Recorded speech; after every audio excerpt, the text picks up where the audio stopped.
What's up, guys and gals? It's Griever back here, your broken tooth host as always, Glint. Here to bring you guys My Hero Academia Chapter 300. Sort of a review, not really a review, but I'll do the graphics for a review anyways. Point is that for those of you who don't know, I don't cover My Hero Academia. You know, I know it's super popular and I have made videos on My Hero Academia in the past when it's something that I felt I wanted to talk about, but in general I don't review it on a week-to-week sort of basis. And it's not due to the milestone of being Chapter 300. And that's why I said this is sort of a review. Not really, because it's something I want to discuss. Because I made a video in regards to Chapter 290 and the implications this is going to have. Because one of the best parts of My Hero Academia is the Todoroki family. That whole dynamic, that whole story, that whole background, that makes this story so much better. It really does. It gives it some groundwork. It gives us some three-dimensional feelings. It gives us some really mature themes, honestly. And sometimes that's a little surprising in a battle shonen manga when you start to get a little deeper into the themes and the meanings behind stuff. So, but here in Chapter 300, of course, we're still getting the ramifications, right? We're getting the ramifications of what the hero world has now become. You know, people are dropping out. Even the number 9 hero, which was this samurai sort of old guy who could have retired years ago, but now, like, the hate for heroes and the chaos and stuff, he's just like, listen, I'm an old man, and peacetime it was fine. Like, you can see both sides of it. I know how the news painted his story, but they're showcasing that people are taking actions into their own hands, sort of the Dark Knight movie, right? With the Christopher Nolan trilogy, where Batman wasn't the only vigilante. He started to inspire other civilians to start stepping up, but that's not necessarily a good thing, as he pointed out.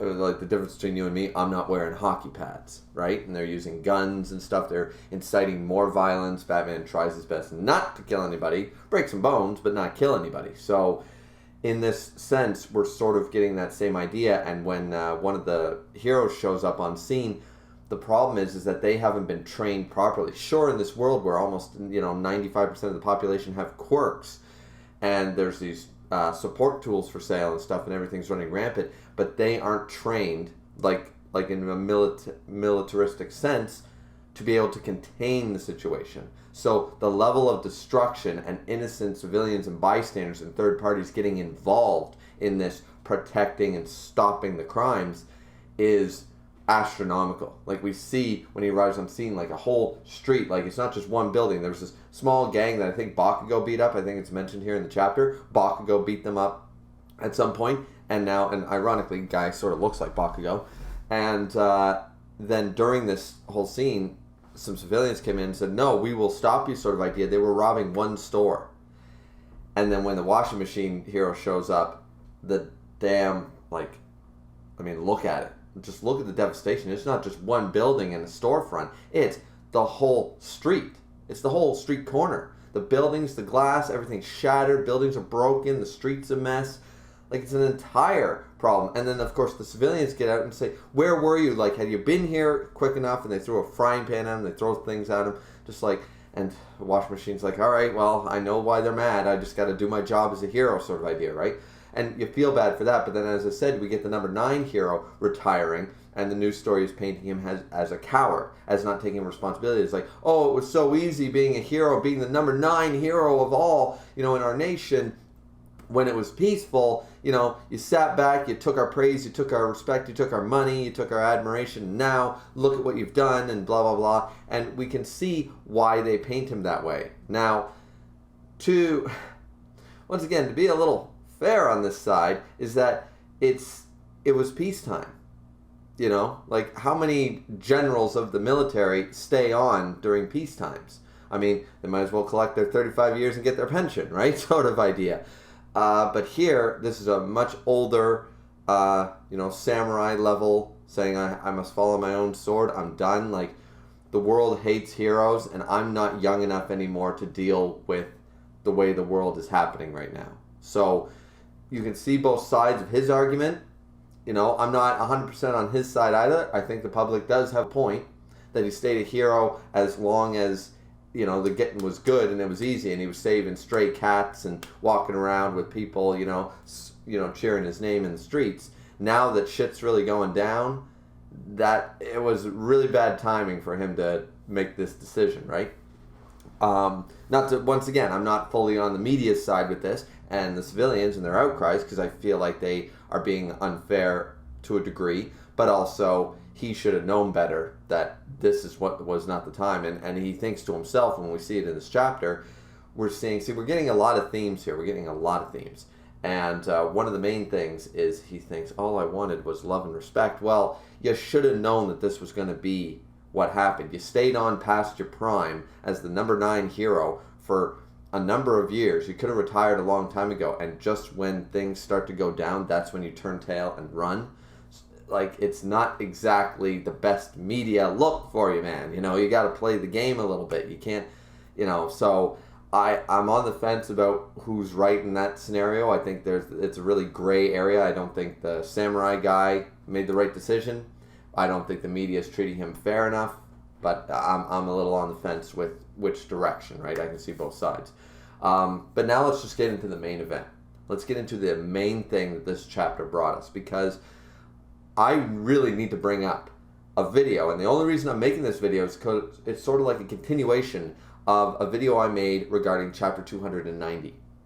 I did make a video when 290 came out, because that was a big moment, right? That was a big chapter for everybody, for the fan base. And of course, it was the whole Dobby reveal and stuff, right? So when I made that video, I talked about certain things and certain ramifications of what this is going to cause. And well, we're having Endeavor here in the hospital, and he's finally, it's all sort of clicked. Like, he believes Endeavor is now dead. Like he said, like, once again, another son of mine was, my son's a mass murderer, and I can't do anything. I can't fight him. I can't stop him. The name Endeavor is a joke. Endeavor died right there in that battle. The moment this whole Dobby thing happened, Toya thing happened, Endeavor was dead. Endeavor died. Right?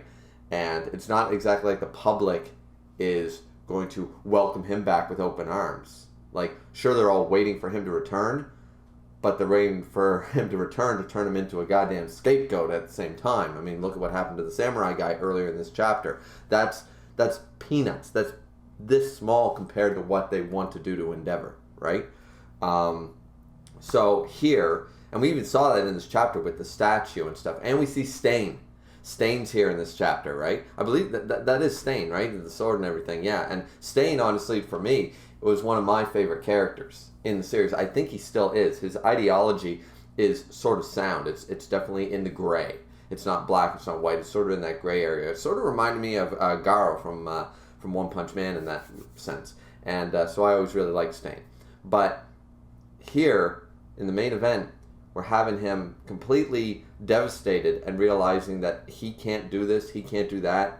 Like, all the mistakes, he's remembering what he did to his son, and he finally realizes this guilt and all these regrets, they finally came to the surface. He's finally willing to accept what he did wrong. We saw that process happening, this arc, but here, it's finally everything. Like, he realized there is no gray.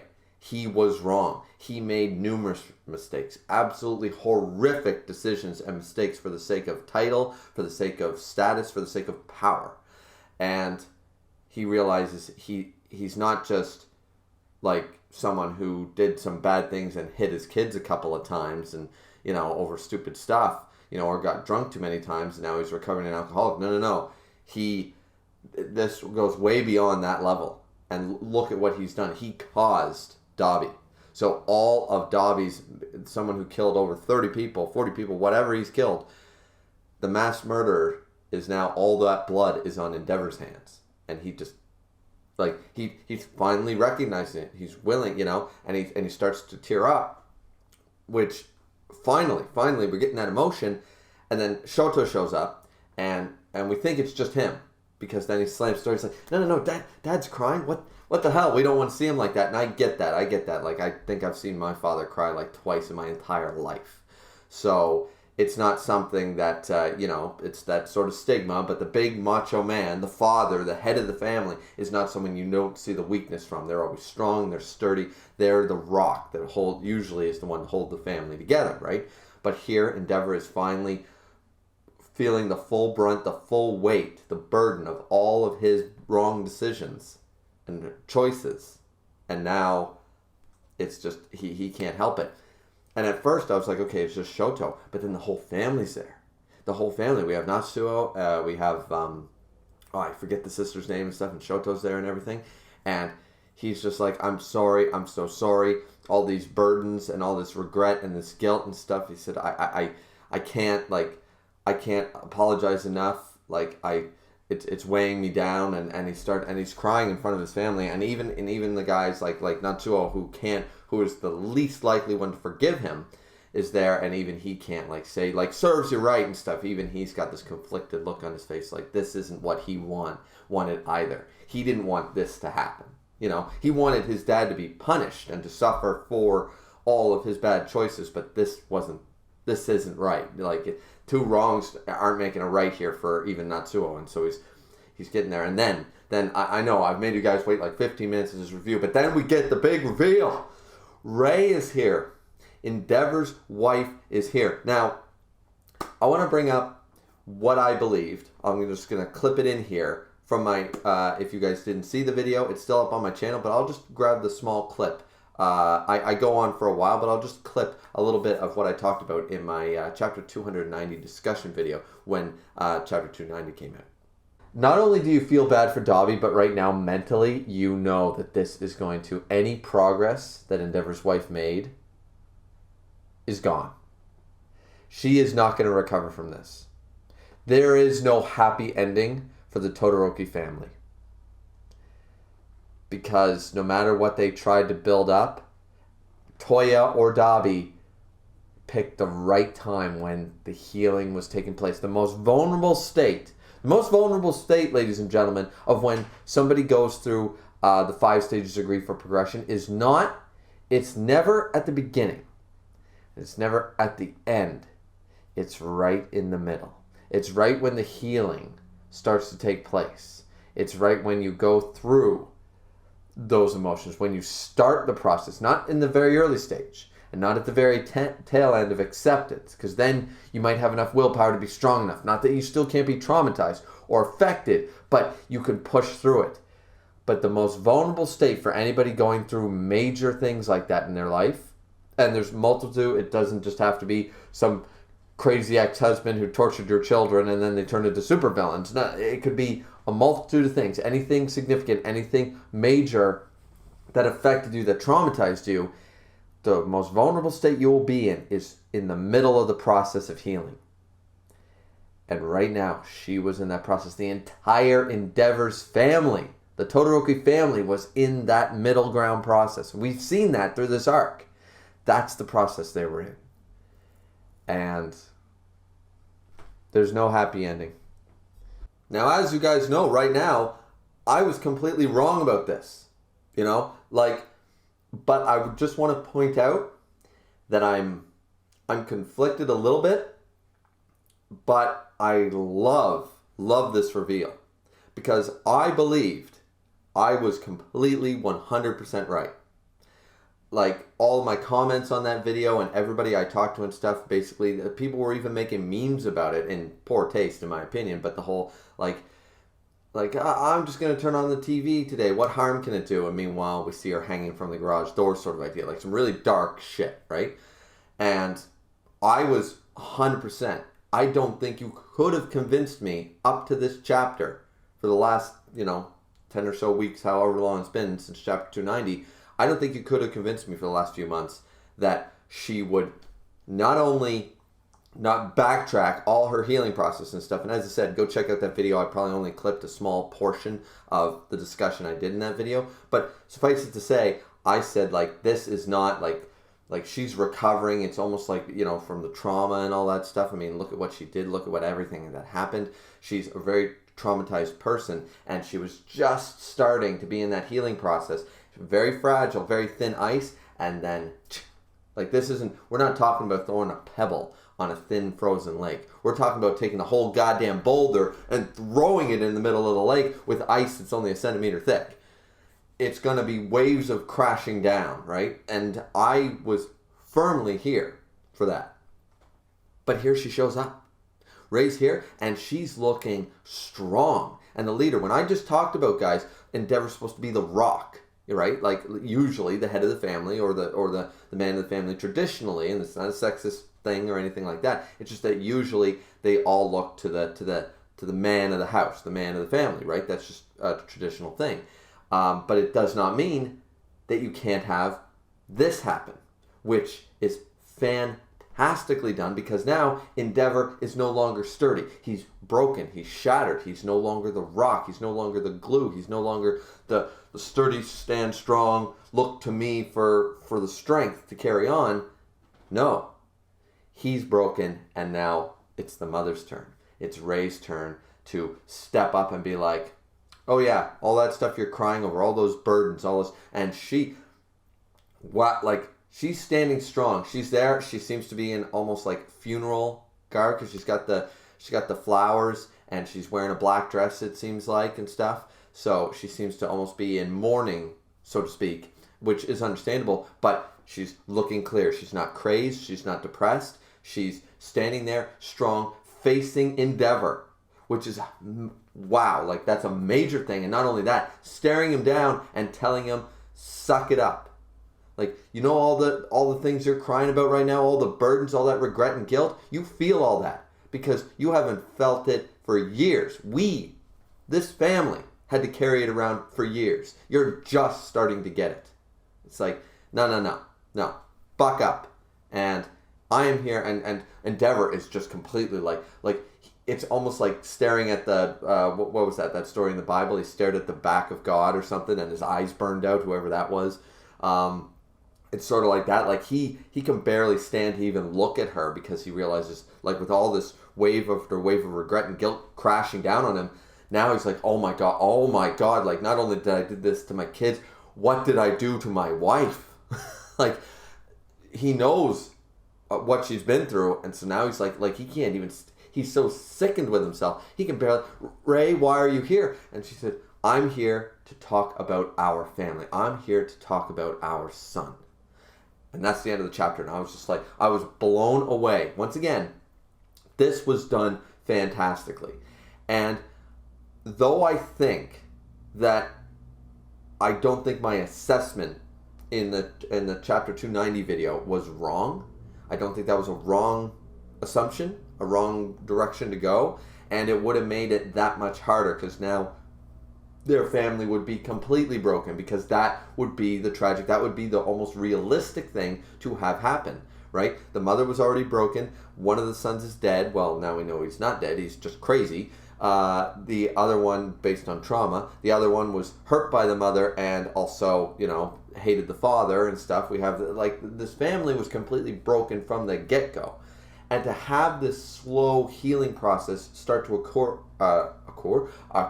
this arc was sort of putting band-aids on a really big bleeding wound, but it was sort of starting to patch it up. Okay, we might actually not completely bleed out on the table, right?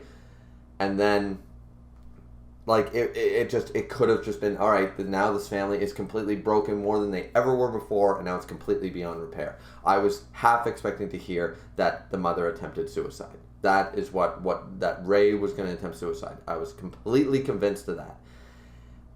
And I still think that would be the more realistic way that this could go. However, I think that this is so unexpected for a lot of the fan base, and also it's still not unrealistic that this takes place, and I think it's that much stronger.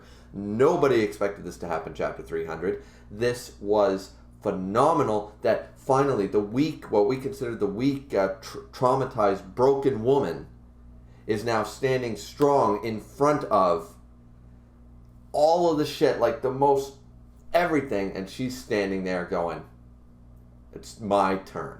It's my time. I'm done being the traumatized, helpless woman. I'm standing strong.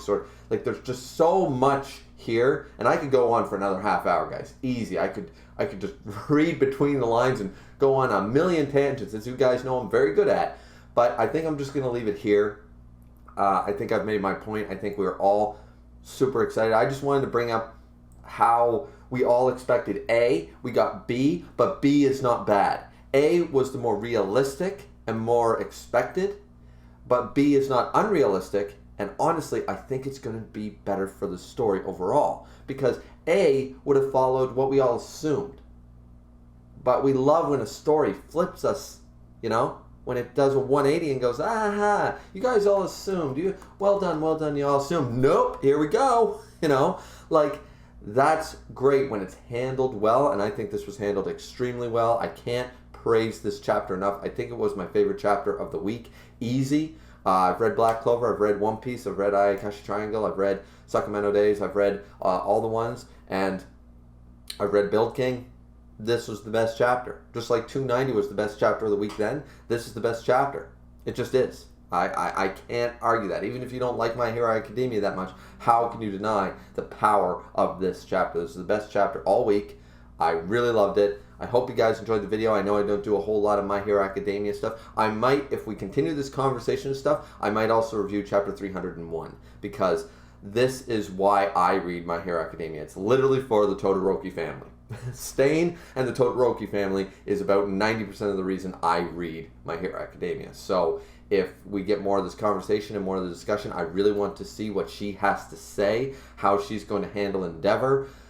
Like, this is a really big turning point for a character that really has been in the background, that we don't really get a whole lot of info and see a lot, but we can feel the weight of her presence. And I really just love that. So I hope you guys enjoyed the video. Like, comment, and subscribe. As always, let's go Kansas City Chiefs. Beat the crap out of Tom Brady in the Super Bowl today. And there we go. Nice sports message to end it off. So drink responsibly, as always, ladies and gentlemen, and we will see you guys back here next time. See ya.